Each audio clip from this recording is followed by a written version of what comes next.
नमस्कार, मी निकेत खामनकर आणि आपणा सर्वांचे आपल्या जे किसान या शेतीविषयक यूट्यूब चॅनलवर स्वागत आहे। आज दिनांक 11 जुलै 2024 आणि मित्रहो आता रात्रीचे 8:15 झालेले आहेत। मित्रहो, आज दिवसभरामध्ये आपल्या राज्यातील काही ठराविक ठिकाणीच आपल्याला हलका मध्यम स्वरूपाचा पाऊस झाल्याचं वृत्त पाहायला मिळालं आहे। मित्रहो, हवामान खात्याने दिलेल्या अंदाजानुसार उद्या दिनांक 12 जुलै 2024 उद्याला आपल्या राज्यातील काही ठराविक जिल्ह्यामध्ये आपल्याला मध्यम ते अति जोरदार स्वरूपाचा पाऊस पाहायला मिळणार आहे। सोबतच काही ठिकाणी आपल्याला हलका मध्यम स्वरूपाचा पाऊस राहणार असल्याचा अंदाजसुद्धा हवामान खात्याने दिलेला आहे। तर या संदर्भातच आपण सविस्तरपणे माहिती या व्हिडिओच्या माध्यमातून जाणून घेणार आहोत। तर त्यासाठी हा व्हिडिओ शेवटपर्यंत नक्की बघावा।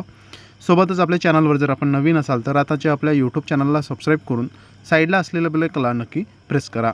मित्रो, हवामान खात्याने दिलेल्या ताज्या अंदाजानुसार उद्या दिनांक 12 जुलै 2024 उद्याला आपल्या राज्यातील खास करून ठाणे आहे, रायगड आहे, पुणे आहे या जिल्ह्यांना हवामान खात्याने उद्यासाठी ऑरेंज अलर्ट दिलेला असून इथे मुसळधार ते अति मुसळधार स्वरूपाचा पाऊस होणार असल्याचा अंदाज हवामान खात्याने दिलेला आहे।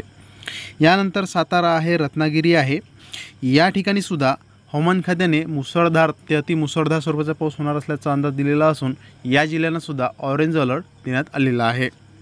सोबतच नाशिक आहे, पालघर आहे, मुंबई आहे या जिल्ह्यांना मुसळधार पावसाचा येलो अलर्ट देण्यात आलेला असून बहुतांश ठिकाणी मध्यम ते जोरदार स्वरूपाचा पाऊस राहणार असल्याचा अंदाज हवामान खात्याने दिलेला आहे।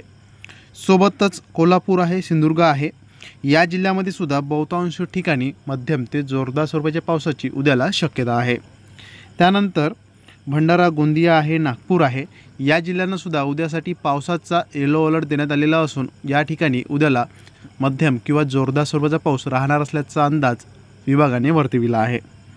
त्यानंतर अमरावती आहे, वर्धा आहे या जिल्ह्यांना सुद्धा उद्यासाठी येलो अलर्ट देऊन इथे सुद्धा मध्यम स्वरूपाचा पाऊस राहणार असल्याचा अंदाज हवामान खात्याने वर्तविला आहे।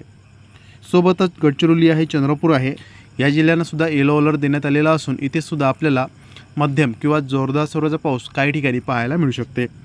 त्यानंतर हिंगोली आहे, नांदेड आहे, परभणी आहे, सोबतच जालना, लातूर, धाराशिव आहे या जिल्ह्यामध्ये सुद्धा उद्याला तुरळक ठिकाणी हलका स्वरूपाचा पाऊस राहणार असल्याचा अंदाज हवामान खात्याने दिलेला आहे।